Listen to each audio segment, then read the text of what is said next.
Assalamualaikum warahmatullahi wabarakatuh. Selamat sore pemirsa, apa kabar Anda di sore hari yang berbahagia ini? Kita berjumpa lagi dalam acara yang pastinya hadir dari hari Senin hingga hari Jumat pada pukul 15.00, mengangkat tema-tema yang menarik untuk kita perbincangkan dengan hadirnya narasumber-narasumber yang kompeten akan hal-hal yang berkaitan tema menarik hari ini. Tentunya bersama saya Muhammad Arjun Nasution dan rekan cantik saya di sebelah kanan saya yang paling cantik, yang sangat elok dan sangat berseri dan semuanya, yakni ada Widya Utami Putri. Assalamualaikum warahmatullahi wabarakatuh. Waalaikumsalam warahmatullahi Sehat wabarakatuh. ya. Ini kayak bukanya kayak apa ya, acara religi jadinya. Edisi Ramadan gitu ya. Tapi Bang Azril sehat. Alhamdulillah Widya sehat hari ini, sepertinya mix and match-nya masuk hari ini ya Cocok, Widya. walaupun bukan batik dan Bang Azril batik gitu ya. Tapi benar-benar satu hati membawakan narkoba ini ya Widya. Betul sekali. Hari ini Widya berkaitan tentang apa ini hari ini yang akan kita bawakan Widya? Iya, hari ini kita akan bahas mengenai motivasi diri demi kemajuan karir. Jadi kalau kita memang punya cita-cita, punya impian, tentu kita perlu juga motivasi diri kita sendiri ya Bang Azril. Jangan pula kita pandai motivasi orang, tapi motivasi diri kita sendiri kita nggak mampu gitu. Nah benar sekali, kalau kita berkaitan tentang kemajuan karir, sudah seyogianya kita alamatkan kepada dunia kerja. Mengingat persaingan dunia kerja sekarang tampak dan terasa sangat kompetitif dan juga ketat. Hal ini bisa kita lihat langsung, bahkan manusia bersaing tidak hanya dengan manusia, namun manusia di tengah-tengah zaman sekarang bersaing dengan yang dikenal dengan istilah teknologi adalah mesin. Sehingga manusia tersebut harus mampu untuk mengembangkan diri serta bagaimana mawas diri ke depannya agar tidak kalah oleh mesin tersebut. Nah untuk itu pemirsa, penting sekali hari ini akan kami sampaikan ke hadapan Anda dengan hadirnya narasumber yang kompeten yang akan berbagi dengan kita. Tadi Widya sudah spill sedikit terkait motivasi diri demi kemajuan karir. Widya, take your time hari ini. Mau yang mana dulu nih kita kenalkan? Widya pastinya memperkenalkan yang ganteng, nanti saya memperkenalkan yang cantik ya Widya. Oke, di sebelah Widya ini sudah ada Bang Insanul Fahmi. Beliau adalah seorang entrepreneur dan masih muda juga ya Bang Azril. Okay. Sama lah ya, 44 muda ya. Boleh lah ya. Bang Insanul sehat? Sehat, alhamdulillah. Kabar baik ya berarti ya? Ya, alhamdulillah baik. Bisnis lancar Bang? Alhamdulillah, lancar. sangat lancar. Bulan puasa gimana? Naik omset? Sangat ya. Tadinya takutnya berdasarkan analisa kita agak kurang, ternyata di luar dugaan. Sebentar lagi mulai bisnis ini sepertinya.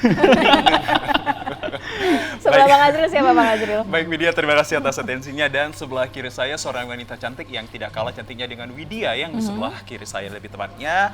Beliau adalah seorang wanita karir yang sangat hebat yang akan memberikan edukasi dan sosialisasinya terkait tema kita adalah yang terhormat.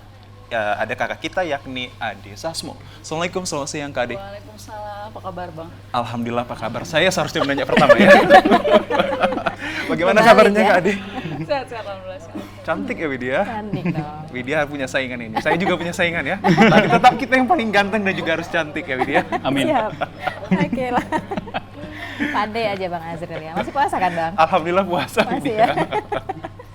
Oke, ini terkait dengan motivasi diri demi kemajuan karir ya Bang Azril. Kita ngomongin bagaimana kemudian kita bisa memotivasi diri agar karir kita ke depan juga lebih cemerlang. Nah kalau kita berbicara motivasi diri, mungkin saya ke Bang Insanul dulu ya. Boleh. Nah, Silahkan, take it. Bang Insanul sebagai seorang entrepreneur, Ya. bagaimana awalnya begitu memotivasi diri sendiri untuk berani membuka bisnis, menjadi seorang entrepreneur? Kalau dari Berarti- Bang Insan Oke, sendiri. berarti ini dari sudut pandang entrepreneur Yes. ya. Sebenarnya sih yang pertama kita tuh harus percaya diri dulu terlebih dahulu ya. Kemudian kita pasti harus tahu kompetensi diri kita seperti apa. Kemudian kita tempatkan di mana seperti itu. Dan pastinya tidak lepas dari bagaimana cara kita bisa memandang peluang seperti itu. Kemudian dari peluang yang kita lihat itu kemudian kita kembangkan untuk menjadi sebuah bisnis. Tapi banyak orang yang sekarang itu nggak bisa ngelihat peluang itu kira-kira dari mana sih, gitu kan. Padahal sebenarnya setelah ini menurut opini Yes. gue ya, Yeah. opini saya ya, menurut opini saya itu kalau peluang sebenarnya paling banyak datang itu dari masalah. Oke. Masalah diselesaikan menjadi sebuah solusi, kemudian dijual menjadi sebuah produk ataupun jasa seperti itu. Sederhananya seperti itu, Mbak. Oke, jadi Aduh, harus bijak cermat sekali gitu ya, cermat. membaca peluang yang ada dari masalah. Benar sekali Widya. Kita kalau ada masalah yang ada ngeluh ya, yang ada nangis galau Widya gitu. jujur sekali pemirsa. Jadi hari ini Widya puasanya yang benar-benar puasa hari ini. Kejujurannya saya akui 100%. Silakan Bang Azril lanjut. Baik, itu tadi perspektif awal yang dibuka langsung dengan Bang Insanul Fahmi selaku entrepreneur untuk memberikan sumbangsi tadi pemikirannya terhadap motivasi diri demi kemajuan karir. Saya ingin ke Kak Ade ini juga selaku wanita karir yang mungkin saja banyak sekali yang telah dilihat, baik itu pengaruh dan juga perkembangan terhadap masyarakat maupun para pekerja ini untuk memajukan diri ini. Namun banyak yang kita hilang akan misconception ataupun misunderstanding. Sebenarnya kita memulai suatu kemajuan itu bahkan dari diri kita motivasi diri dulu atau motivasi kerja untuk mendapatkan sesuatu yang benar-benar get the points, rightly. Seperti apa Anda lihatnya? Oke. Orang berkarir banyak alasannya. Kita selalu tanya sih biasanya. Kalau saat lagi hiring ya sama talent-talent baru tuh, kita akan tanya prioritas utama Anda dalam bekerja itu apa? Apakah money, karir, atau environment, atau malah self-development? Itu jadi kita akan tanyakan mana yang akan jadi orientasi utamanya talent-talent kita ini. Ketika memang orientasi utamanya adalah uang atau payment, ya kita akan berikan yang terbaik kalau memang dia capable untuk positionnya. Atau juga kalau karir, dia juga berminat untuk mengejar karirnya, kita akan sediakan career path-nya. Kalau yang poin berikutnya adalah environment, udah pasti sebagai perusahaan, apalagi kebetulan saya di startup company ya, kita harus kuat-kuatin yang namanya culture. Ya kan, company culture. Nah, bagaimana company culture ini bisa fit dengan talent tersebut? Gitu. Yang berikutnya adalah self development atau human development. Ini pastinya kita akan support bagaimana talent tersebut ini bisa mengejar motivasinya. Gitu, motivasi di karir kah, motivasi wah ada segala macam seperti itu. Baik, sebelum ke Widya masih berkaitan tentang motivasi diri dan juga motivasi kerja. Mengingat banyak sekali pelamar ini ketika melakukan suatu interview bahkan mereka akan melebih-lebihkan sesuatu yang ada dalam dirinya untuk mendapatkan pekerjaan tersebut. Adakah istilah suatu hal yang sangat specifically point yang bisa didapatkan dari seorang HR ataupun talent scout ini jika melihat ini anak akan ada ini kemajuannya ke depannya? Dari mana yang bisa dilihat?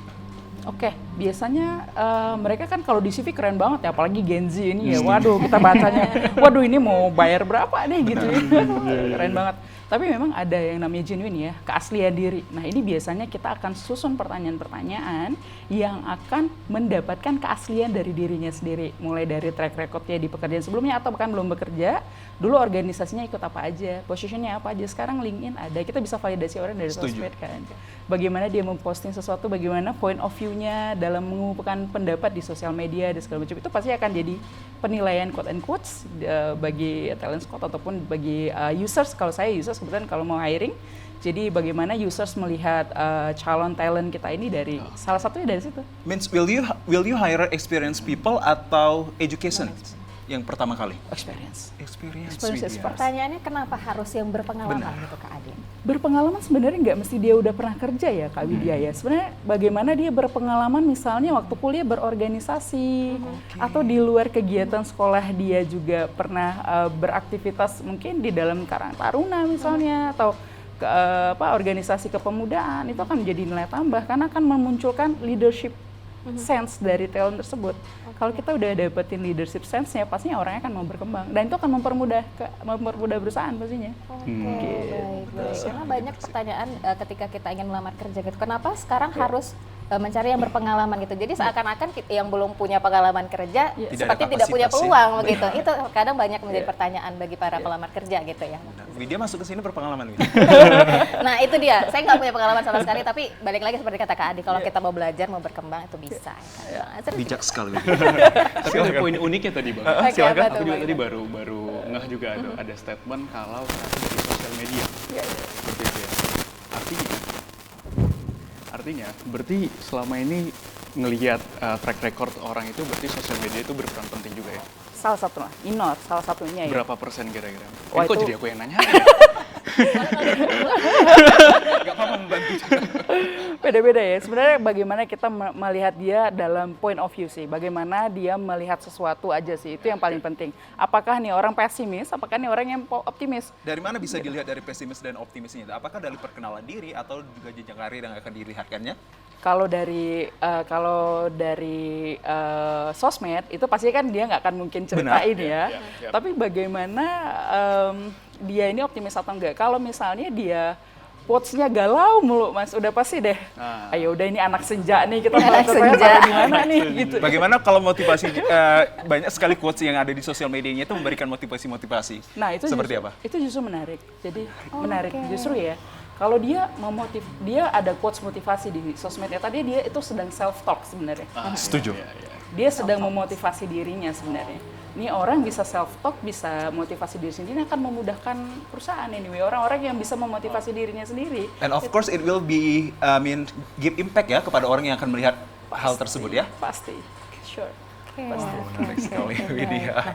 Ke Bang Insan kalau gitu, kalau tadi Kak Ade sempat membahas mengenai apa sih sebenarnya alasan orang ingin berkarir di sebuah perusahaan misalnya gitu. Kalau Bang Insan sendiri, alasannya menjadi seorang entrepreneur itu karena apa?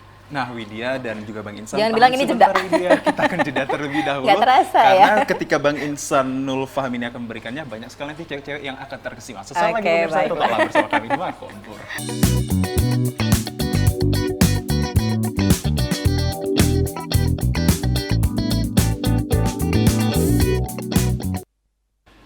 Ya, pemirsa masih bersama kami di acara yang sangat menarik yakni Markompur dengan tema menariknya adalah motivasi diri demi kemajuan karir. Kalau kita berbicara kemajuan karir, saya banyak sekali mencontoh dari senior saya, ada Widya di sana.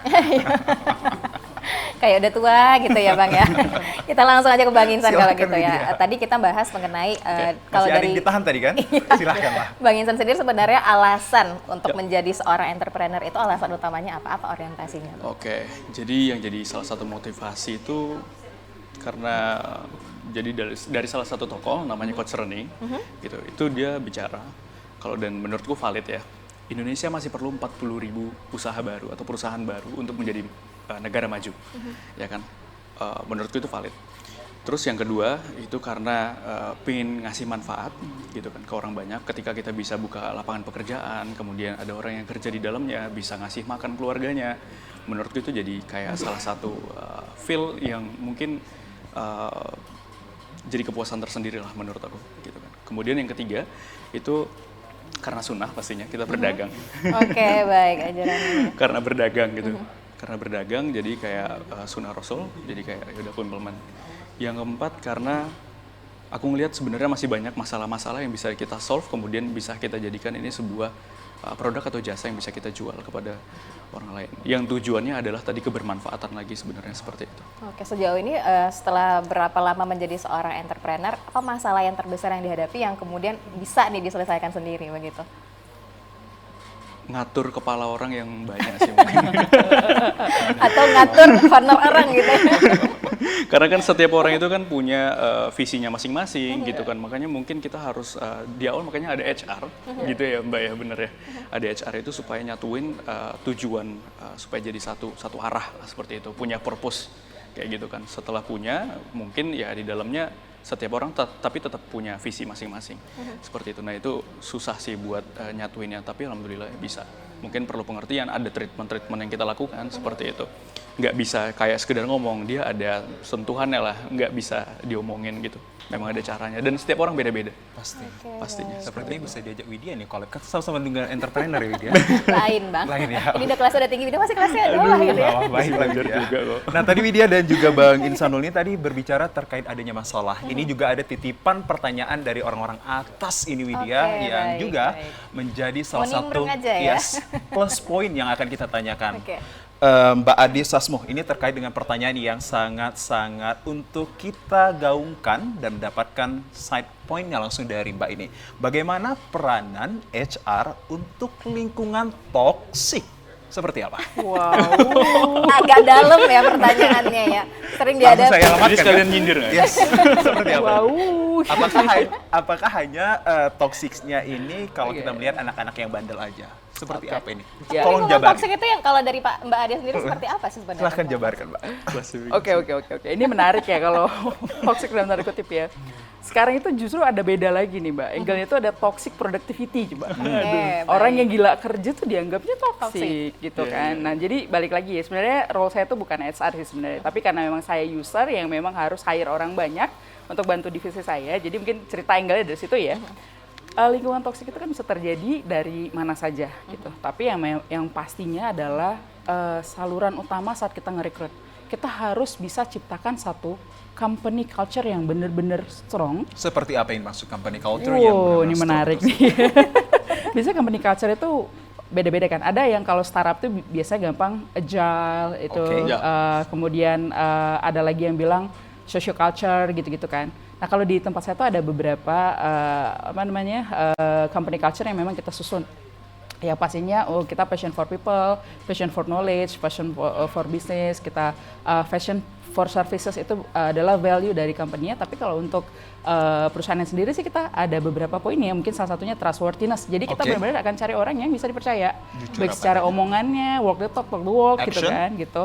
Yang kemudian sure action juga. Yang kedua kita orang-orang responsibility, kita orang-orang yang caring each other. Nah ini yang akan mengurangi toxic itu. Oke. Gitu. Kemudian kita juga percaya sama yang namanya citizenship. Oke, itu Jadi pasti. bagaimana orang-orang yang menurutin rules yang sudah ada, baik itu secara rules negara, either dari bayar pajaknya, bayar tagihannya, gitu. Kita akan clarify sedikit mungkin.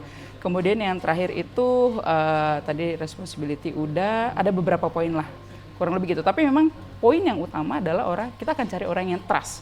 Sehingga kami ini kerjanya mobile, Mas. Kami ini kerjanya kadang-kadang di kantor, kadang-kadang di luar. Mostly banyaknya WFH.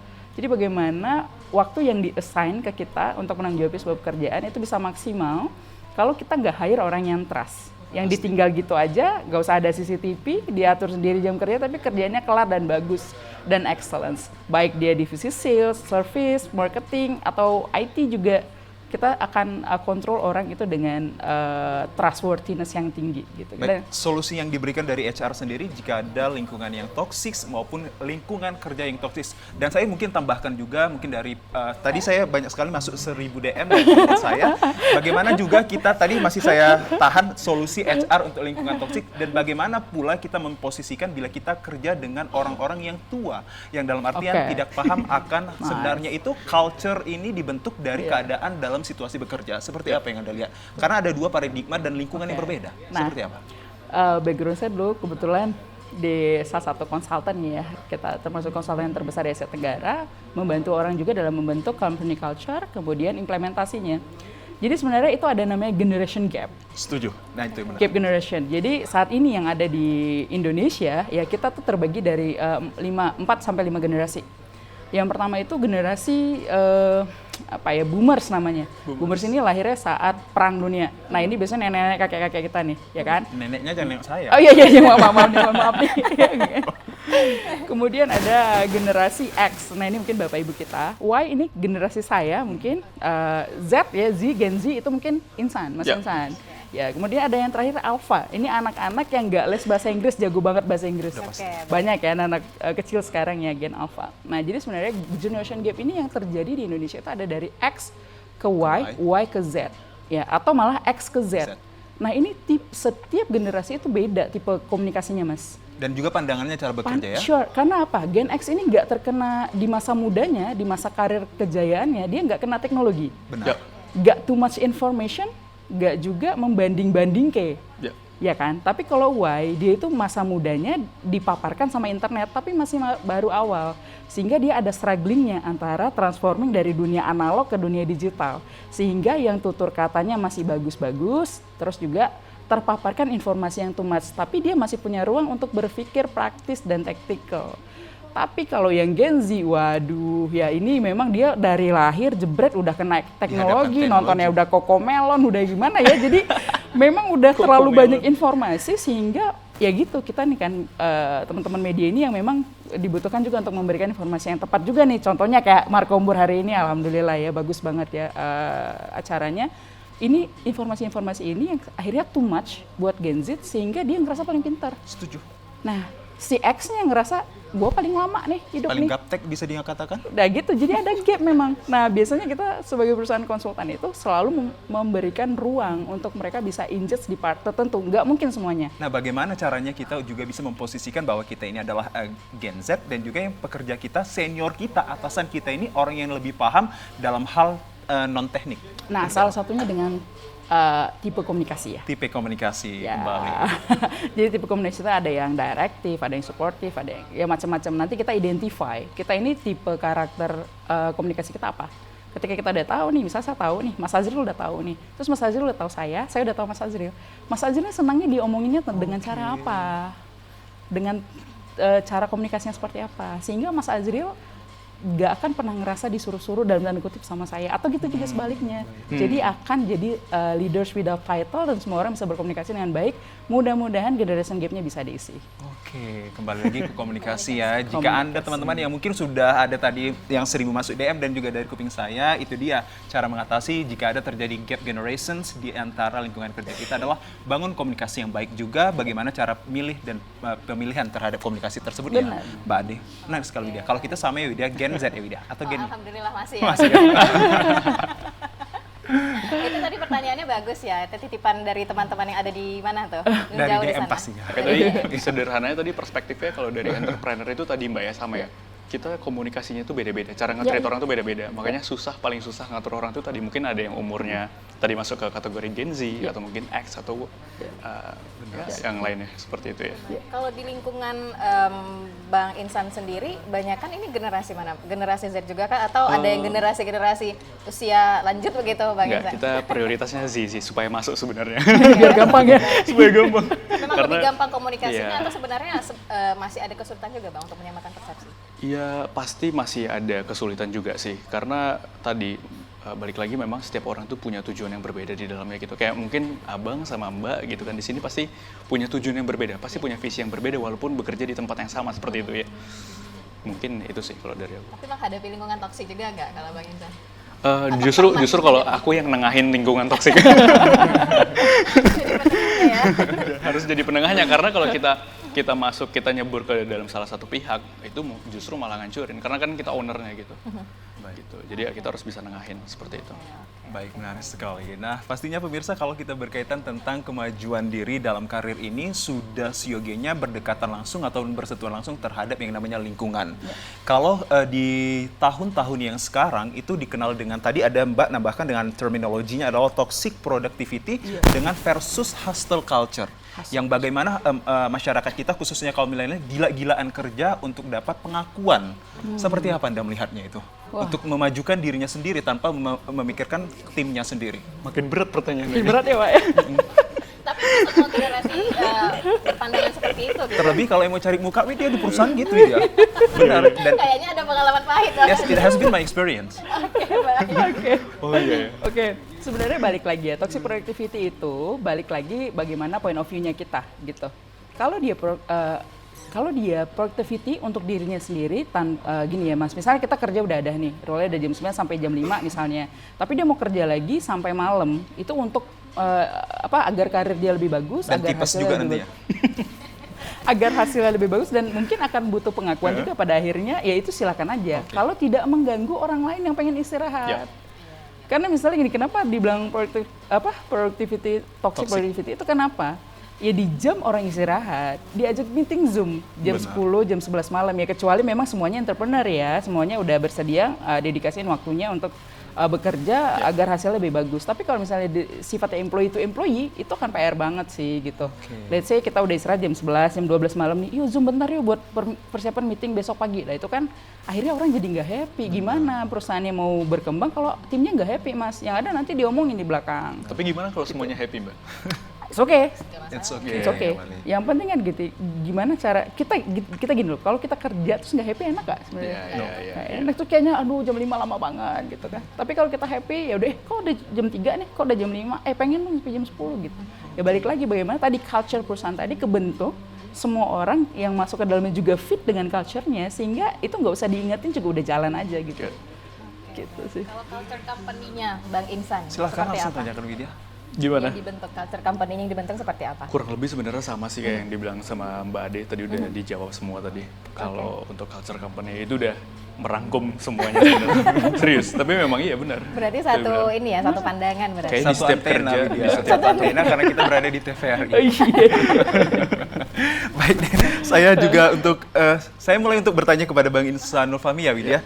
Bang Insanul tadi juga di belakang backstage kita saya dan juga Abang berdiskusi terkait sebenarnya bagaimana sih sebenarnya kita untuk memajukan diri, social branding kita dalam satu perusahaan itu dimulai dari masuk kerja atau sebelum kerja yang lebih baik. Tetapi sesaat lagi kami akan hadirkan untuk Anda pemirsa.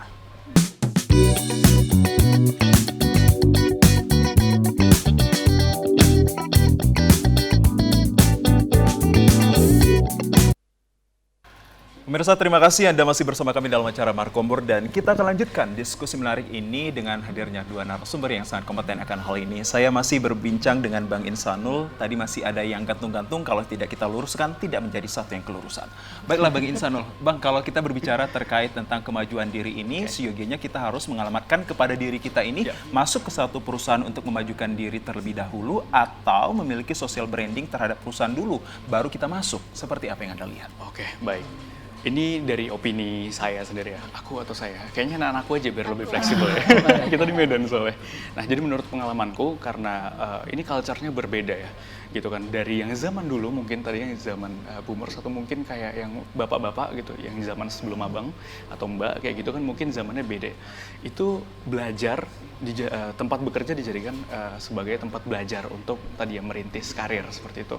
Tapi mungkin kalau di zaman aku sekarang ini udah sangat berbeda gitu kan, di culture kampusku gitu kan. Kebetulan aku kuliah di UI, Universitas Indonesia. Bahkan teman-temanku sendiri itu udah nyiapin dari semester 1 itu udah nyiapin. Udah disusun.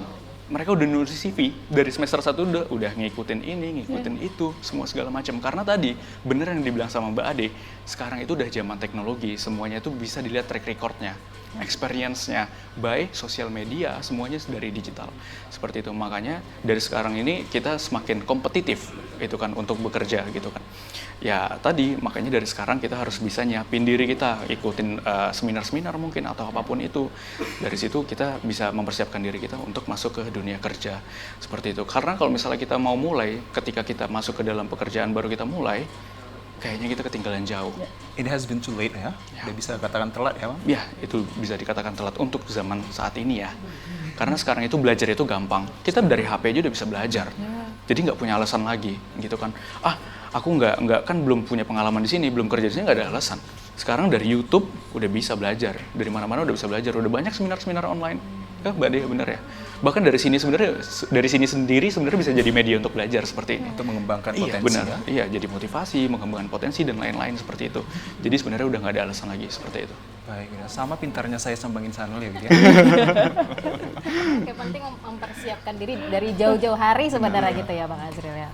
Oke. Nah, kalau misalnya nih kita ke Mbak Ade, kalau misalnya dia sudah kita katakan terlambat begitu Mbak Ade ya, nggak dari sejak mungkin tidak dari zaman kuliahnya dia mempersiapkan diri ikut seminar atau mungkin organisasi, tapi dia sudah keburu harus nih mendapatkan pekerjaan, apa yang harus dilakukan begitu Mbak Ade? Oke. Banyak yang orang bilang ya, dalam tanda kutip ya, orang dalam gitu ya. Itu kan memudahkan, tapi memang nggak bisa lepas dari itu. Ini bukan konotasi negatifnya ya, tapi secara konotasi positifnya adalah bagaimana kita bisa bernetworking ya dengan orang yang tepat, sehingga kita bisa dapat akses shortcut-nya sebenarnya. Atau memang kalau memang mau coba farming ya, sekarang kan udah ada LinkedIn, ya udah banyak orang bisa reach out kita dari mana aja gitu ya. Juga kita bisa microblogging juga kalau untuk mempermudah gitu. Jadi kalau sekarang tuh teknologinya kan banyak perusahaan headhunter ya ataupun perusahaan-perusahaan yang memang mau hire, mereka kan pakai keywords Mbak. Jadi memang CV itu dibacanya based on keywords. Jadi bagaimana si posisi ini bisa cocok dengan kandidat yang ini, itu kalau banyak keywords yang ada di CV itu bisa kebaca sama requirement-nya. Jadi itu salah satu hack juga gitu, growth hack juga, agar kita pas susun CV, kita mau tahu kita mau apply posisi apa. Ya berarti keywordnya banyakin yang mirip, yang similar, sehingga pas nanti kita apply either di website job ini ya, web job gitu, website yang untuk buat job gitu ya. Jadi waktu dia baca, dia kan akan filter similarity. Jadi posisinya misalnya sales, berarti kita di CV kita harus banyakin tuh kata-kata yang berkaitan dengan sales. Kalau misalnya marketing, ya banyakin kata-kata yang berkaitan dengan marketing. Itu yang akan mempermudah kita di filter. Jadi nanti dari 100 juta orang yang apply, ya mungkin kita bisa jadi 100.000 diantaranya. Dari 100.000 yang diantaranya, kita akan di shortlist jadi 10 diantaranya.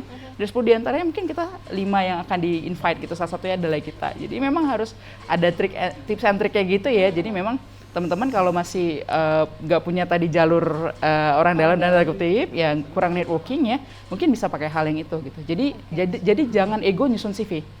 Susunlah CV-nya kalau misalnya Anda mau apply posisi apa. Product manager, berarti banyakin CV-nya terkait dengan product manager. Ya balik lagi pasti gimana kita mau susun CV yang bagus kalau kita nggak punya track record kan, kita nggak pernah develop produk, kita nggak pernah R&D sebuah produk gitu. Jadi kita nggak akan ada keywords produk di situ, ya kita nggak akan diketemuin sama talent hunt gitu. Jadi emang salah satunya gitu, ya growth hack-nya lah ya. Jadi similarity dalam penyusunan CV.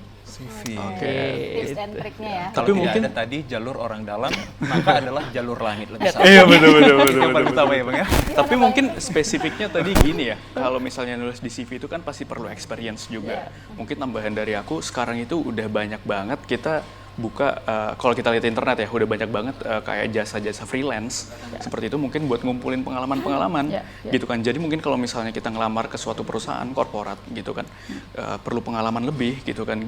Ya tadi kan aku bilang terlambat, sebenarnya nggak begitu terlambat kalau misalnya kita masih mau usaha. Salah satu usahanya ya tadi kita masih bisa ngikutin kayak ya mungkin seminar-seminar online atau mungkin kayak freelance gitu buat nambahin experience pekerjaan seperti itu. Itu jadi nilai tambah juga pastinya. Bener ya Mbak ya?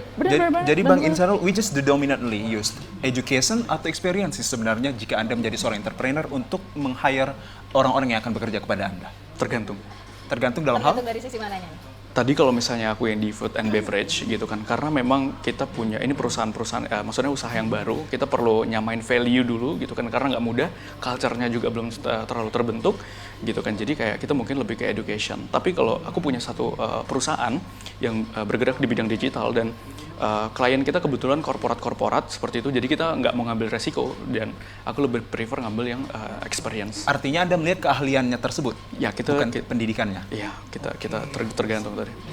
Nah ini ngomongin soal orang dalam ya, Kak Ade. Zaman sekarang masih ada nggak sih untuk bisa masuk ke sebuah perusahaan masih pakai orang dalam? Gitu? Jujur sekali memang. Sebenarnya gini sih, orang dalam arti katanya itu nggak serta-merta itu negatif terus ya Mbak. Okay. Karena kalau misalnya kita nih, walaupun kita talent baru di industri, tapi kita punya networknya. Misalnya, kalau saya dulu ya, saya masih kuliah aja udah temenannya sama orang TV juga dari zaman kuliah gitu. Kenapa? Saya ikutin komunitasnya, ya kan. Kemudian networknya saya juga ke company. Kenapa? Karena dulu saya gabungnya sama anak-anak IO. Jadi kan IO membantu company, jadi saya juga temenan gitu. Jadi bagaimana kita talent-talent baru ini, talent muda ini selalu available dimanapun sehingga kita bisa jadi top of mind-nya orang-orang dalam tadi. Jadi pas dia hiring, oh itu anak bagus tuh, udah dia aja. Dia tuh keren tuh, udah dia aja. Atau at least nanti kalau misalnya ada teman yang lagi hiring orang, dia akan tanya, kamu ada teman nggak yang bagus? Oh ada tuh anaknya. Dia akan referral dengan good advocate kan, dengan advokasi yang bagus. Kenapa? Karena track record-nya udah dibangun dari awal.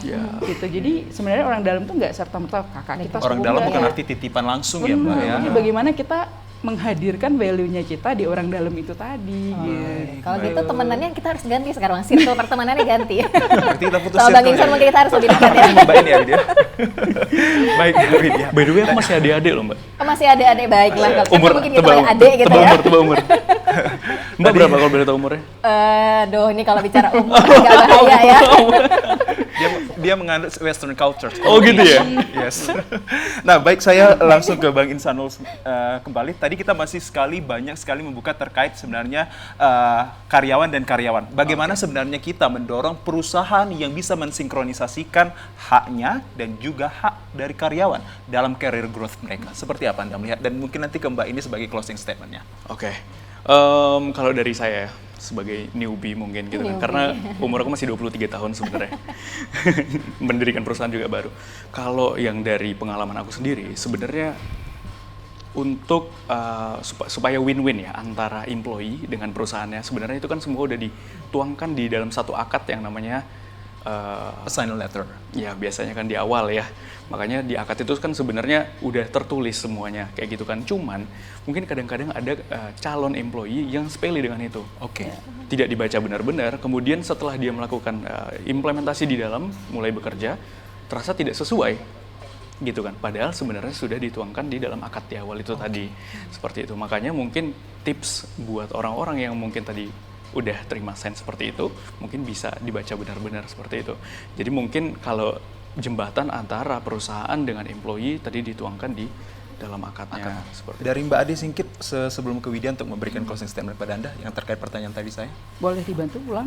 Yang terkait bagaimana sih sebenarnya perusahaan kita ini bisa mensinkronisasikan baik haknya dan juga hak karyawan untuk bisa saling bersinergi menumbuhkan career growth yang baik terhadap kedua belah pihak. Oke, ya benar yang dibilang sama Insan ya. Pastinya kalau secara taktikalnya itu kita punya KPI dan OKR, ya kan, objective key result dan KPI, key performance indicator. Bagaimana ini kita set untuk divisi tertentu agar di-achieve. Kalau misalnya achieve itu digapai ya, sehingga kan udah jadi company goals yang dipecah-pecah per KPI. Kemudian dia udah achieve. Ya sudah pasti hak karyawan juga akan didapat. Ya.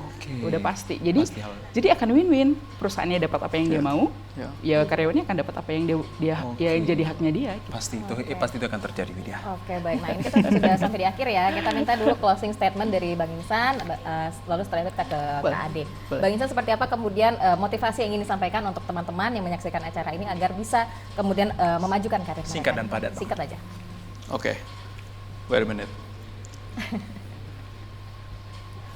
Oke, mungkin dari Mbak Ade dulu kali ya. Sebenarnya aku udah ada, cuman mungkin Kembali lagi Western culture, ladies first. ladies first. Siap, Oke, no siap. props. Oke, dari Markombur hari ini, Mbak Widya, Mas Azriel, Mas Insan, sebenarnya saya happy banget ya. Di sini saya sebagai generasi tengah, Gen Y, yang akan talent scouting Karena setiap di hari. tengah benar-benar Mbak ini, saya di pinggir. Lanjut, Mbak. Iya, generasi tengah yang akan berkolaborasi dengan semua generasi, ya, baik itu generasi ke atas, karena kita tetap butuh orang yang di atas sebagai pemimpin untuk ngasih kita arahan. Ya, kita juga butuh tim yang dari Gen Z yang dengan ide-ide brilian yang bantu kita untuk eksekusi gitu. Jadi sebagai generasi tengah, paling closing statement-nya buat teman-teman yang berada di level entry level ataupun managerial level, itu kita teruslah bertumbuh dengan bernetworking dengan orang yang lebih hebat, kemudian teruslah belajar, teruslah membaca walaupun banyak informasi di luar sana, teruslah mencari informasi yang paling tepat. Kemudian yang terakhir adalah jangan ragu untuk bertanya kepada orang yang tepat. Oke, baik. Silakan, Siap. Mas Insan. Bang Insan Oke, gimana? mungkin kalau dari aku sendiri ada beberapa statement ya. Silakan singkat dan padat. Gitu kan. Dari apa yang kurasain di anak seumuran aku, gitu kan. Banyak banget yang orientasinya adalah keuntungan. Keuntungan. Gitu kan. Tanpa pingin ngerasain prosesnya, pinginnya instan semua. Coba dirubah mindsetnya bagaimana caranya supaya kita bisa memahami bahwasanya segala sesuatu yang baik itu karena instan dan adanya ada proses proses yang panjang. Berarti artinya kembali ke diri masing-masing lagi. Iya, Baik. gitu. Jadi kita coba mau berproses untuk mendapatkan satu tujuan kita tadi seperti itu. Kemudian coba fokuslah kepada kebermanfaatan seperti itu. Karena ketika orientasi kita adalah manfaat, itu pasti menguntungkan. Namun ketika kita coba menaruh orientasi kita adalah keuntungan, itu belum tentu bermanfaat seperti itu. Menarik sekali. Dalam lo itu. Yes, Dalam benar sekali. Dalam hal ini berarti kita bisa katakan bahwa pengembangan dan kemajuan diri terhadap career growth kita bisa ditentukan adalah dari diri kita masing-masing melalui keterampilan dan juga keahlian, serta yang paling penting adalah relasi yang baik benar. di tahun-tahun sekarang ini. Networking. Tanpa terasa sudah 1 jam saya dengan Widya menemani Anda dengan menghadirkan narasumber, ada Bang Insan dan juga Mbak Ade terhadap perspektifnya. Menarik sekali untuk kita bahas motivasi diri demi kemajuan karir. Semoga bermanfaat dan berguna bagi Anda yang sedang menyaksikan. Akhir kata saya Muhammad Azrul Nasution. Dan saya Widya Tami Putri, kita pamit undur diri. Kita ketemu lagi selanjutnya ya. Assalamualaikum Sampai warahmatullahi jumpa. wabarakatuh. Terima kasih Kak Ade.